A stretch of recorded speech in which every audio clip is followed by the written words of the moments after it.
தேவர் மகன் குணா உள்ளிட்ட 109 பட பாடல்களின் உரிமை தொடர்பான வழக்கில் இளையராஜாவிடம் 1 மணி நேரமாக குறுக்கு விசாரணையானது நடைபெற்று வருகிறது. தேவர் மகன் குணா உள்ளிட்ட 109 பட பாடல்களின் உரிமை தொடர்பான வழக்கில் இளையராஜாவிடம் 1 மணி நேரமாக குறுக்கு விசாரணையானது நடைபெற்று வருகிறது.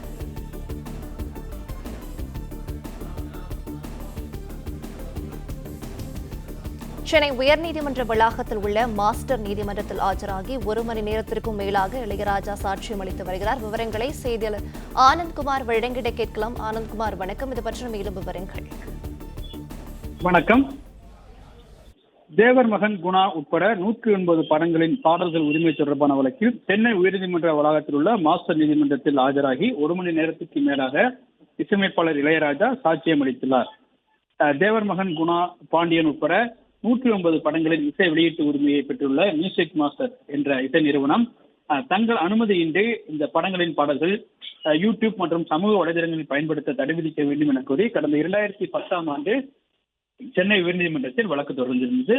இந்த வழக்கு நீதிபதி அப்துல் குத்தூஸ் விசாரணைக்கு வந்த பொழுது 1997ஆம் ஆண்டு பாடல்கள் உரிமை வழங்குவது தொடர்பாக ஒப்பந்தம் செய்த பொழுது யூடியூப் மற்றும் சமூக வலைதளங்கள் பற்றி குறிப்பிடவில்லை எனவும் ஆடியோ ரீல் ஒப்பந்தம் மட்டுமே மேற்கொள்ளப்பட்டதாகவும் தெரிவிக்கப்பட்டது. இந்த நிலையில் இந்த வழக்கின் சாட்சியம் அளிப்பதற்காக சென்னை உயர்நீதிமன்ற வளாகத்தில் உள்ள மாஸ்டர் நீதிமன்றத்திற்கு இளையராஜா இன்று ஆஜரானார். மாஸ்டர் நீதிமன்ற நீதிபதி இளங்கோவன் முன்பாக இளையராஜா ஆஜராகி சாட்சியம் அளித்தார். அப்போது மூத்த வழக்கறிஞர் PR ராமன் அவரிடம் குறுக்கு விசாரணை செய்தார். அப்பொழுது சாட்சி கூண்டிலே இளையராஜா அவரிடம் பாடல்கள் பதிப்புரிமை மற்றும் தயாரிப்பாளரிடம் மேற்கொள்ளப்பட்ட ஒப்பந்தங்கள் தொடர்பாக சொத்துக்கள் மதிப்பு உள்ளிட்டவை தொடர்பாக வழக்கறிஞர் கேள்வி எழுப்பினார்.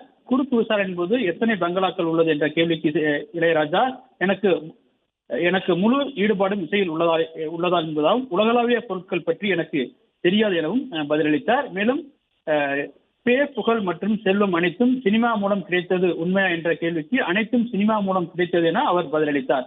இளையராஜாவிடம் 1 மணி நேரத்திற்கு மேலாக சாட்சி விசாரணை நிறைவு பெற்றதை அடுத்து நீதிபதி மீண்டும் வழக்கை சென்னை உயர்நீதிமன்றத்திற்கு அனுப்பி உத்தரவிட்டிருக்கின்றார்.